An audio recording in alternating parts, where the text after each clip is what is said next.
सोचो धरती रुक गई तो क्या होगा।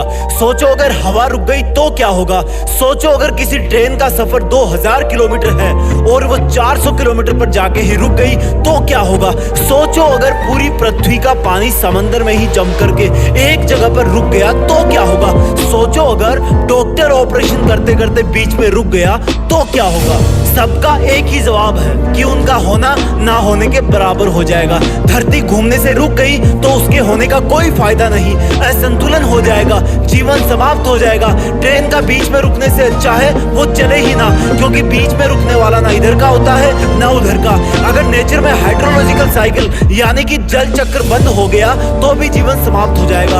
और अगर डॉक्टर ऑपरेशन करते हुए रुक गया तो फिर उसका बेहोश मरीज कभी भी होश में नहीं आएगा। अगर शुरू कर दिया है तो खत्म करके छोड़ो, अपना मकसद पूरा करके छोड़ो, चाहे कितना भी बड़ा सेक्रीफाइस करना पड़े। तुम्हारा हमेशा मेहनत करना ही तुम्हारे जिंदा होने का सबसे बड़ा सबूत है। और अगर लाइफ में तुम कुछ नहीं करना चाहते तो जियो एक मुर्दे की तरह, जिंदा लाश बनकर, हमेशा काम ना करने के बहाने ढूंढते रहना। बिजली चली गई तो मोमबत्ती जला के पढ़, जिम जाने के पैसे नहीं है तो बाल्टी में पानी भर के बाइसेप बना, धरती पर पसीना बहा के सिक्स पैक बना। अगर मोबाइल में नेटवर्क नहीं आ रहा तो किसी और के मोबाइल से बात कर, खत्म कर और काम पर लग जा। वेट मत कर नेटवर्क के आने का।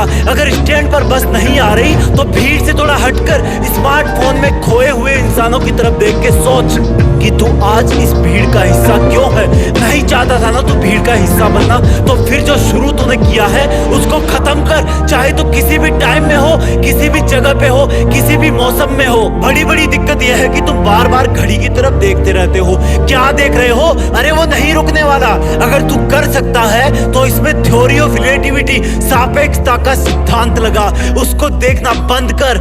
और जितनी स्पीड से वो टाइम भाग रहा है उतनी ही ताकत से तू भी अपने काम में, अपनी मेहनत में, अपनी पढ़ाई में मन लगा। जब तुम भी नॉन स्टॉप मेहनत करोगे तभी तुम टाइम के साथ ढल पाओगे। किसी महान काम को अंत तक अंजाम देने के लिए लगातार काम करना पड़ता है। अगर कोई महाराजा युद्ध करने जाता है तो वो अंत तक लड़ता है, जब तक वो विजेता ना बन जाए या फिर जब तक उसके प्राण ना चले जाए। आज तुम्हें कोई दुश्मन के पास नहीं भेज रहा, क्योंकि ऊपर वाले को पता है कि तुमने तुम्हारा सबसे बड़ा दुश्मन खुद को ही बना रखा है, जिससे तुम कभी जीतना तो छोड़ो, जीतने की सोचते भी नहीं। जिस दिन तुम दुनिया को डील करने से पहले खुद को डील करना शुरू कर दोगे उसी दिन से तुम जिंदा माने जाओगे, क्योंकि तुम्हारा खुद के काबू से भागना ही तुम्हारी मेहनत को बीच में रोकने की सबसे बड़ी वजह है। तुम्हें कोई जबरदस्ती नहीं रोकता है, ये तुम्हारी इंद्रियों का स्वार्थ है, जिसको काम चोरी में मजा आने लगा है। थकना नहीं पड़ता, पसीना नहीं बहाना पड़ता, आंखें किताब में नहीं घुसानी पड़ती, मीठे मीठे काल्पनिक सपने देखने में कोई दिक्कत नहीं होती। धीमे चलो या तेज चलो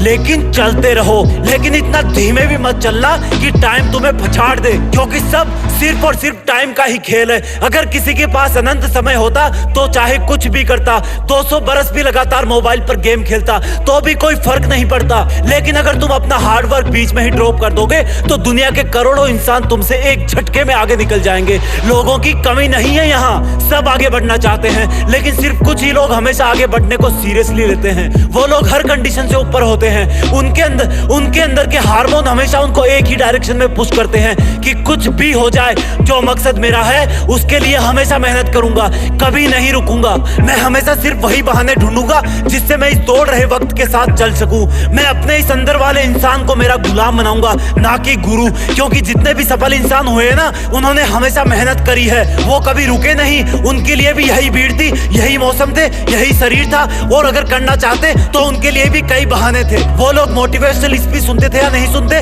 उनका मुझे नहीं पता, लेकिन वो लोग कंसिस्टेंट थे, वो लोग लगातार काम करते थे, और यही राज था। आपकी जीत को फिक्स करने के लिए हम ऐसे बहुत सारी वीडियोस लाते रहेंगे। वीडियो फॉरवर्ड करना और जुड़े रहना। जय हिंद, वंदे मातरम।